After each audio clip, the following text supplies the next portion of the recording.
This is Common Sense Radio.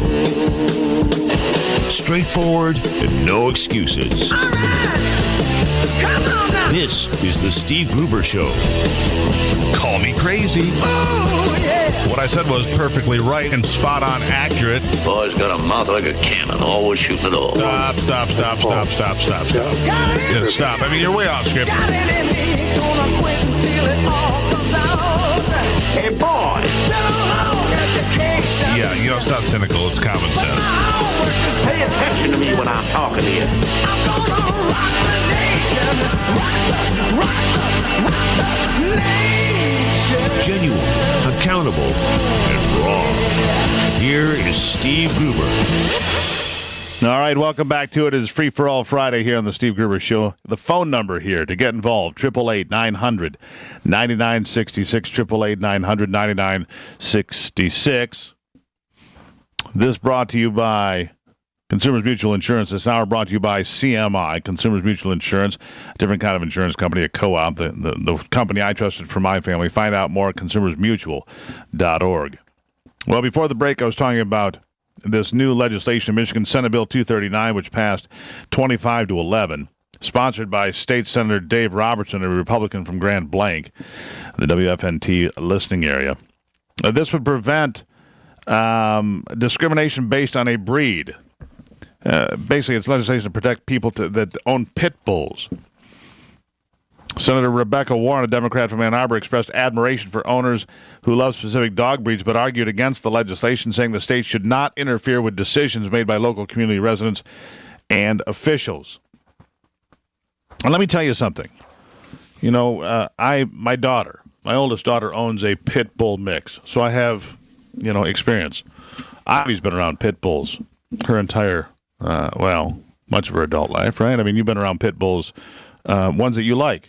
I do. I mean, my sister has two, and they are lovely creatures, and my mom had two also, but, they're just, the ones that I have always had dealings with, very gentle, very loving creatures. So I have a little bit of a, different opinion on pit bulls, but I know that sometimes they can be very vicious. Well, actually, here are the statistics, and here's the thing. I think the Michigan legislature is way off base on this one. If a local municipality wants to ban pit bulls or regulate pit bulls, there's good reason for it. Let me give you an example from dogsbite.org. This is a website that has all of these statistics for dog bites, maulings, killings.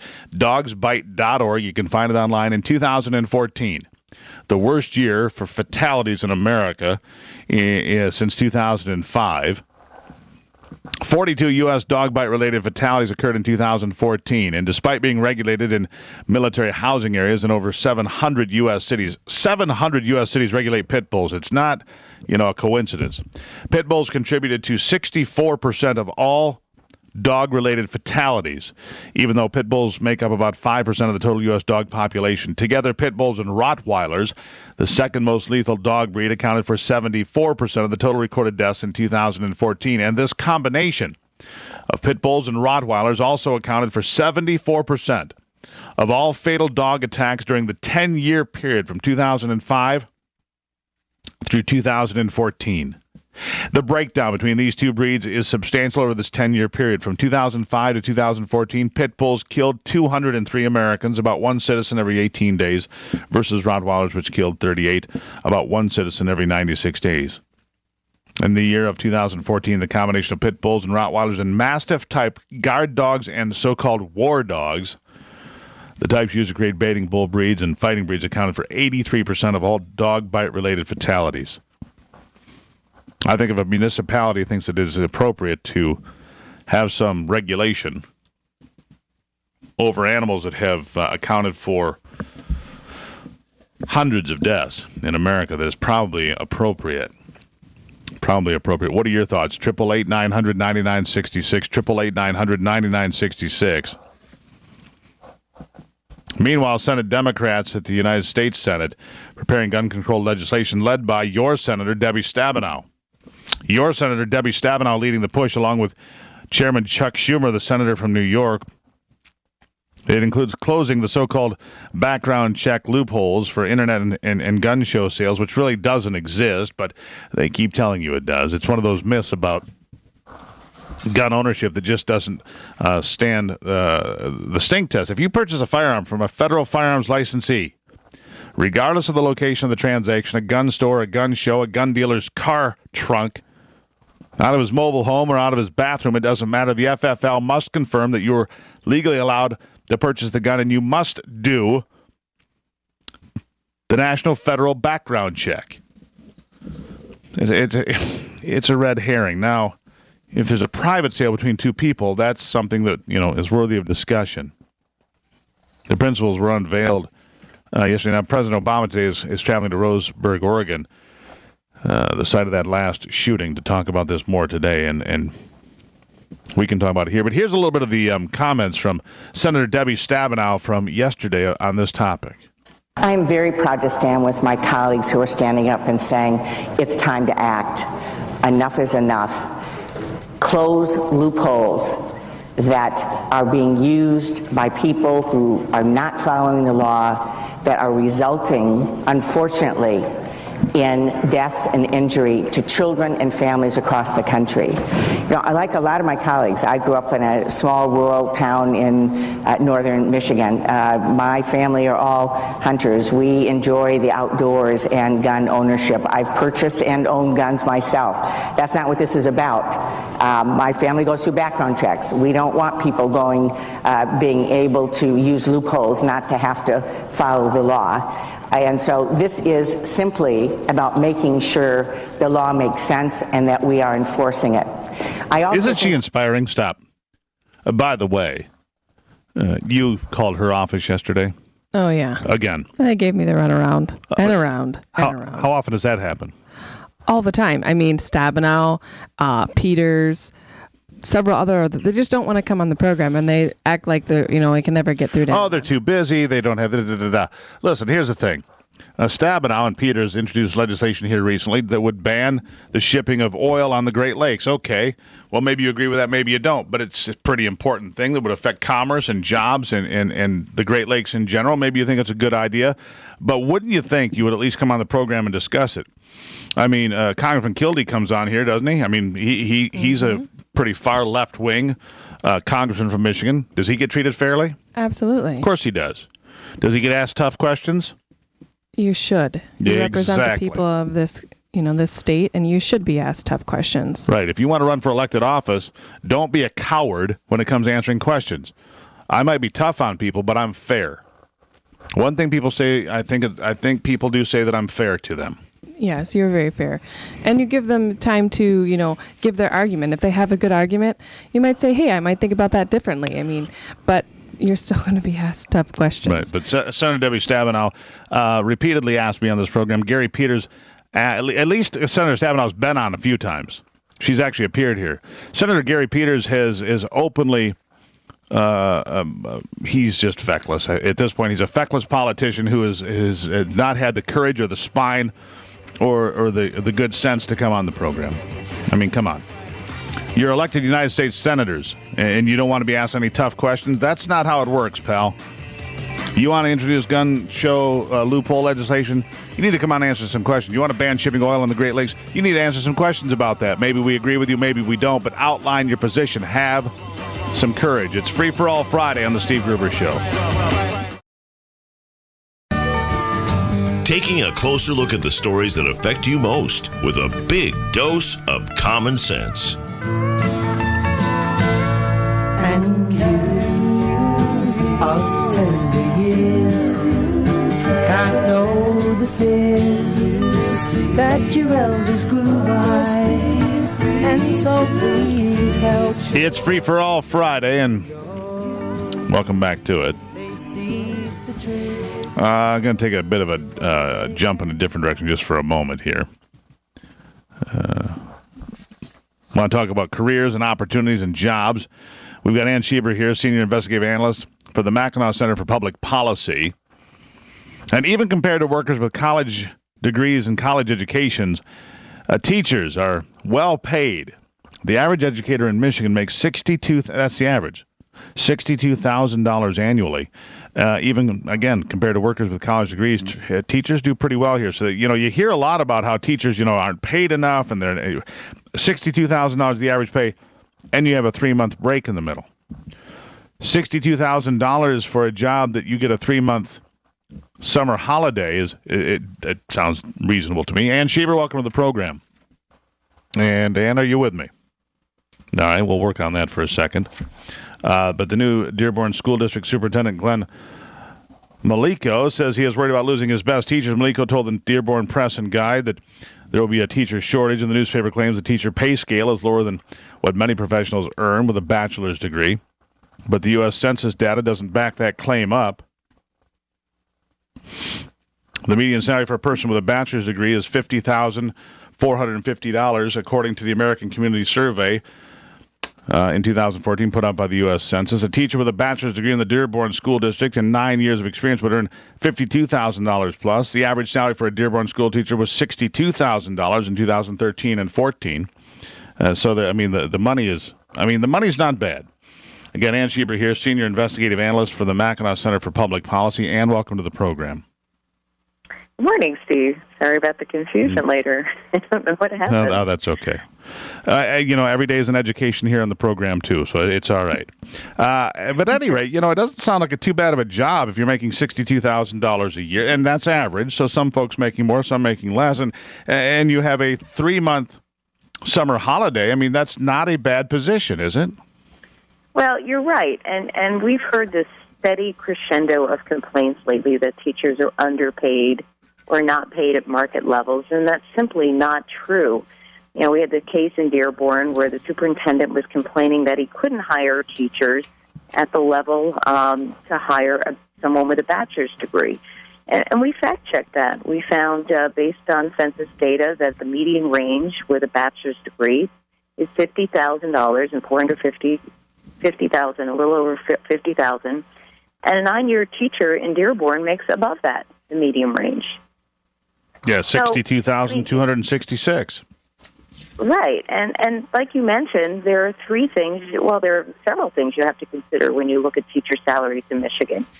You mentioned earlier that if you looked at their hourly pay, given the time that they do not work during the year, if you go to Bureau of Labor Statistics, for example, you'll see that their hourly wages put them in the league of engineers who are well paid. And then you also have to consider other things, such as the pension contributions that school districts have to make on behalf of teachers. These districts every year have to, when teachers retire after 30 years, they will continue to get paid. And schools must set aside thousands and thousands of dollars every year for a teacher to pay for this. And this is part of their pay package. Their pay is sort of front-ended. And then when you hire a teacher, you have to look not just at the salary, but the cost of the benefits and that pension, which almost doubles that figure. And then the other thing we hear is about raises. And the thing that you also have to consider is what they call step increases. These are automatic pay raises for years of service that teachers get that are outlined in their union contracts. And we've heard complaints that teachers have been going for years without raises. But that doesn't necessarily mean that their pay has not been going up. It's built-in pay inflation that a lot of people in the private sector just do not see. Yeah, and my mother was a school teacher, and we didn't, and she taught school for, 3 decades. And were we rich? No, but we did fine, and life was just fine, and it was great having the summer off, and she knew that, and it was one of the things she said, hey, I have a pretty good life. I get paid this amount of money for 3 months off and working 9 months, and back then I can assure you, she retired in the early 90s, that she wasn't getting compensated the way teachers are today. But you're right. We hear this constant chorus of teachers are underpaid, and we need more money for education. I drive by high schools today in Michigan that look nicer by far than colleges I attended 25 years ago. There's no question. My God, they look like community colleges, brick and glass and community centers and, and swimming pools, literally, and all of this. And we need more money for education. No, we need people to pay attention to reading, writing, and arithmetic. Stop playing with the bricks and the glass and the cafeteria. Let's focus on the fundamentals, shall we? Right. Well, that's my concern. We think do have access to funds, to, live in adequate facilities and get the accoutrements that they seek in many cases, AstroTurf fields and luxurious gyms.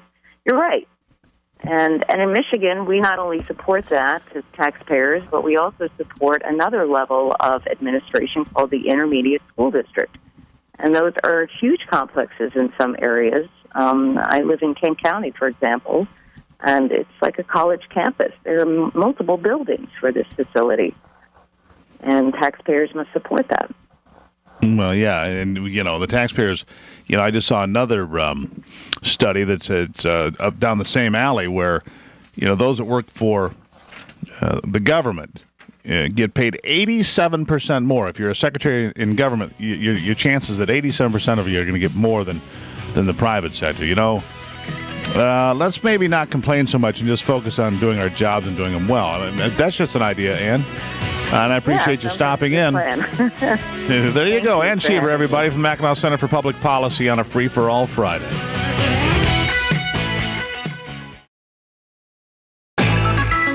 Delivering Michigan common sense with a big dose of truth and honesty.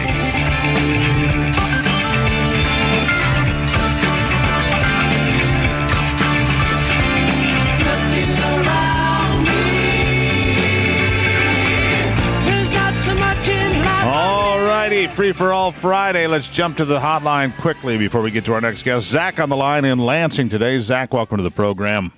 Hey, thanks for having me on, Steve. I broke several civil infractions trying to find the number to the show, and I heard this person from the Mackinac Center. Now, we all know that there's problems with schools, but I can guarantee you that the teaching profession is sound as the pound, and I don't see a lot of people running up to try and volunteer and help the problems that our culture is having and volunteering in schools or signing up to become teachers. Now, the person from the Mackinac Center, which is a Republican think tank, said this is the salary of a 9-year teacher at Dearborn, I believe. The starting salary of a teacher is in the 30s. Years, yeah. And, when we agree to come together and ask public school superintendents, principals, teachers, how can we make schools better? When that discussion happens, things will change. But the bashing and stuff, it's unproductive, and that is not accurate and reflective of the teaching profession as a whole. And just I didn't hear anybody bashing. Hold on, Yep. Zach. And nobody was bashing teachers. My mother was a school teacher. I certainly wasn't bashing my mother. We're making a mathematical comparison. Hold on. We're making a comparison about salaries. And the median salary for a person with a bachelor's degree today is $50,450. And the median income of a teacher with a bachelor's degree in Dearborn is $52,163. Well, the point we're making is mathematical. The fact of the matter is the superintendent in Dearborn was wrong. The Dearborn superintendent was wrong. Well, I'm not going to debate what the Dearborn superintendent said, but what I can say is that is not indicative of statewide averages for teachers, because Dearborn is in a highly populated eastern suburb of Detroit where there's a lot of money. That's right. And so different districts can control that. In Lansing area, for example, Holt and other districts that are more affluent pay their first-year teachers more than, say, Lansing or other places. That's right. In fact, in Ingham County, I'll give you a stat. Zach. In Ingham County, a teacher with a bachelor's degree with 4 years of experience in Lansing earns about $43,000 a year. And let me be clear about this, Zach. I'm not bashing teachers. The point of the matter is that, we, the people that pay the bills, the taxpayers, you included, I get that. Here, it's almost a consistent, constant rumbling of we don't get paid enough. We need more money in education, more money in education. America spends more money, Zach, per pupil, period, than any other developed nation in the world by twice. So maybe we should stop building Taj Mahals. People at a very higher rate than the rest of the world, too. So that's great, and that's a different topic for a different day, but I'm not going to take that red herring. The bottom line is we spend more money on education year after year than any Western nation.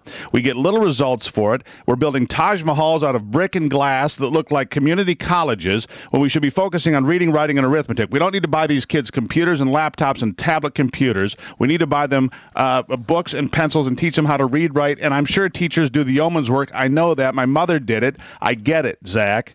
But our priorities are wrong, and our money and the way it's being spent is also probably in great need of examination. And I appreciate your call, and thank you for being a teacher, Zach. I appreciate you calling in. I have to run.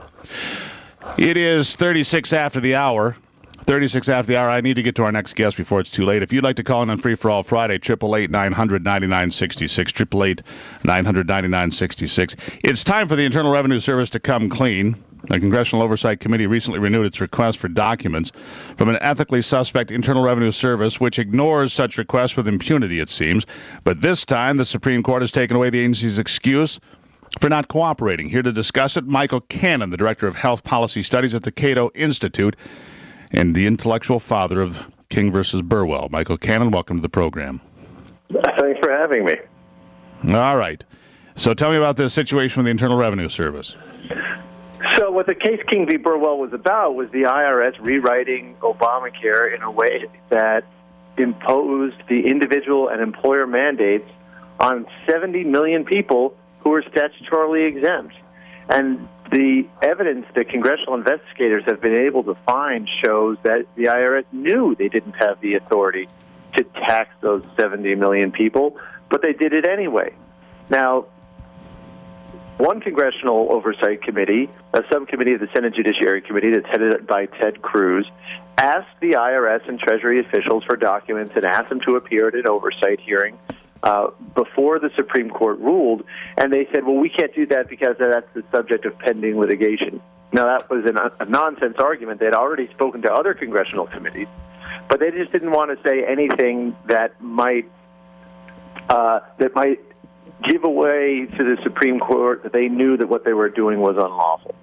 So they said, we can't appear, and they left 3 empty witness chairs at this congressional hearing. And the chairman, Ted Cruz, was not upset, but even Senate Democrats on that committee said, well, we should have them back after the Supreme Court rules. Well, now the Supreme Court has ruled. They don't have that excuse for refusing to cooperate anymore. Both Republicans and Democrats have said that these officials should appear before Congress, but they're still refusing to cooperate and still ignoring the Congressional Oversight Committee's request for those documents, and they should be subpoenaed and made to appear before Congress and answer these questions. So why are they not doing it? Why are they being allowed to, ignore? The fact that I'll tell you why. Because Congress is irrelevant. This president has deemed this Congress irrelevant. I mean, when you run the government by executive action, you are not accountable to Congress. You come and go and do as you please. The Iran deal being the latest great example of, one law contradicts the other, but it doesn't matter. They're going to violate federal law to follow this deal because that's what President Barack Obama wants, is this Iran deal, so he's going to violate his own law. It's complete lawlessness. Well, the question that you're really asking is, what can Congress do about it? So this administration has been ignoring all sorts of congressional oversight, refusing to cooperate with the people who are responsible for holding the executive accountable. And so the question is, what do you do? Well, George Will, a syndicated columnist, has an interesting answer in his most recent column. He said that Congress should impeach the IRS commissioner. Impeachment is not just something that Congress can do to the president. It's something that Congress can do to any executive branch official. And the IRS has shown utter contempt for Congress and for the people by targeting groups for their political views, by rewriting laws on their own, expanding their own power to tax Americans without authorization from Congress. And that is one way that Congress can reassert itself. In fact, I think that Congress should set up a permanent committee on impeachment to hold all sorts of executive branch officials accountable for the contempt that they show for Congress and the checks and balances. Yeah, there are no checks and balances. That's the point. Yeah, you've got when half of the body stands up, Congress will exercise and enforce them. Well, yeah, but here's the thing. When half of Congress stands up and gives the president a standing ovation when he said he's going to run the government with a pen and a cell phone, and half of them stand up and applaud their own irrelevance, well, what the hell are you going to do? Anyhow, I got to run it. It's a good conversation, Michael. We should continue it sometime soon. Anytime. Thanks for having me. There you have Michael Cannon, Director of Health Policy Studies at the Cato Institute. What a mess. It's Free for All Friday, 888-900-9966. I'll be right back.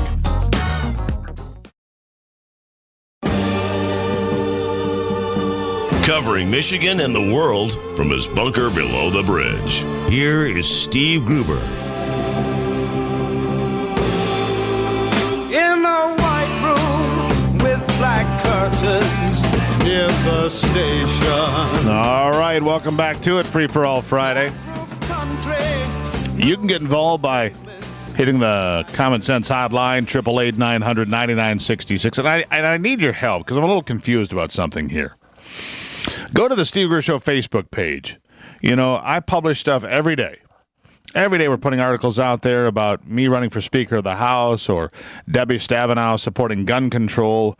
We might do something on education now in the wake of today's discussion. But the point is it's out there every day. And we need to, get more people involved with the conversation. So go to the Steve Gruber Show Facebook page, click like, check out some of the stories. There's also the Halloween challenge on there. What is your best costume? We look forward to seeing that as well. Anthony is on the line and Mason on the hotline today talking about school funding real quickly. Anthony, welcome aboard. Hey, thanks. I kind of came in late to the conversation on my way home from work, but one of the frustrating recurring things for me is it's not a matter of that we don't have the money. It's a matter of where we spend it. And case in point real quick, I go on a bicycle ride every year that rides the entire state of Michigan, and we stay in different schools.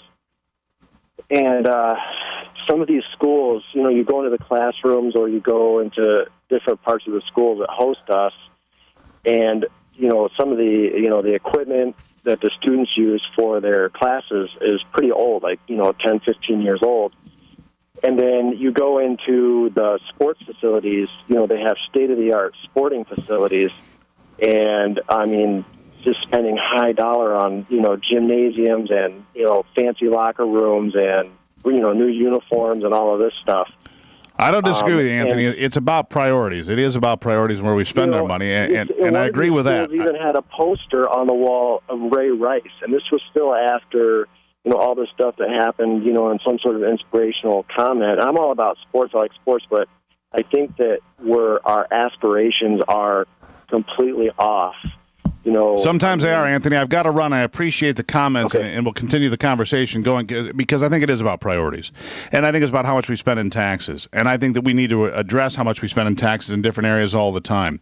Congressman Tim Walberg is back on the line with me, though, and I want to jump over to the Congressman because, Congressman, you were here just yesterday, and I think you must have been caught just by surprise just as much when Kevin McCarthy said, you know what, I've decided not to do it, and if you could tell us about that moment when you're in there in the crowd and you guys think the process is going to start and all of a sudden it's derailed. First of all, welcome back, and second of all, what was it like? Well, it was a shock to everybody. Nobody expected it. Most of us had been in the 8 o'clock session where the three candidates spoke and then answered questions for a significant amount of time. Kevin seemed very strong. Was gaining a lot of support, it appeared. But then we came to 12 o'clock time to have our vote, and all sat down. And it was unusual to see Speaker Boehner in the room for this because he had indicated he would not participate in any of the campaign or voting process, would leave it up to the conference, but he was there. Kathy Morris Rogers, our chairman, caucus chairman, invited Kevin up to the microphone, and we thought, well, we had heard that there were going to be no more candidate speeches, just nominating speeches. But we thought, well, maybe it's a leader presentation. And that's when he opened up by saying that he appreciated the opportunity to lead in this party. He wanted to see the party go forward. We had a lot to talk about that we had succeeded in, had much more to do. He appreciated the support to run for Speaker, but he said that right now we need a new face. This conference is divided. We need to find a way to unify and move forward. And if I'm not the one to do that, I need to step out of the way. The question is who's it going to be? I mean, okay, so here's the question. The House Freedom Caucus consists of around 40 House members. It sounds like that they are supporting Congressman Dan Webster of Florida, and McCarthy's out. But Webster can't get the votes. In my opinion, as an observer, you have a better front row seat than I do. But the name that keeps coming out is Paul Ryan, who says he won't do it. But I suspect if he had 218 votes locked up or more, if he had 246, if he had a complete sweep of 246 votes, he would do it. Would you support Paul Ryan to be Speaker of the House? I certainly would. I along with 3 other guys, were standing around his locker this morning in the gym just a few minutes ago, waiting for him to show up. He never did. That's unusual for Paul Ryan not to show up at the gym in the morning. And we can only assume that he and his wife are having a very strong conversation about this. Not strong in the sense of disagreement. They'll work together on it. But Paul is a family man. Paul has priorities in place that I think a lot of us should emulate. He also understands that if indeed he ever plans to run for president, the Speaker of the House position is probably not the best position to be in. So if he makes this change of heart to say, okay, I've been drafted, I've been called by my peers and colleagues for the good of the country, for the good of this institution, I will relinquish my own desires and stand up for this position. It will be a well-thought-out position, and it'll be done out of service. But Paul could do a good job. Let me be clear about this, though. I just want to make sure I understand this. You guys ran a stake out at the man's gym locker. Well, yeah, we're guys that are in the gym the same time every morning. His locker is right behind mine. We talk every morning, and so he's normally there. He's normally there by 6:30 in the morning, and we were standing there about 4 of us from 3 different states. And well, you might have frightened him off. There's that possibility. I mean, the guy sees a bunch of people crowded around his locker. He's like, I got to get out of here. And a side note there, and we'll see what happens. It's good theater, I'll give you that. But right now, I would say, yesterday I think I mentioned to you that in 2 months, anyone who takes the Speaker's position will probably be hated as much as John Boehner by a lot of people outside. It's a tough position. Probably not Paul Ryan, but we have to have one. Paul Ryan may be different, may be unique, but he's gone from being a strong, accepted conservative in people's minds to, in recent years, by the Freedom Caucus and others like him, to being considered somewhat of a moderate. Paul's not a moderate; he's a true conservative, but he knows that we need to move this country forward, and so it'll be interesting to see. Probably the only other name that would come up in my mind is a guy like Peter Roskin.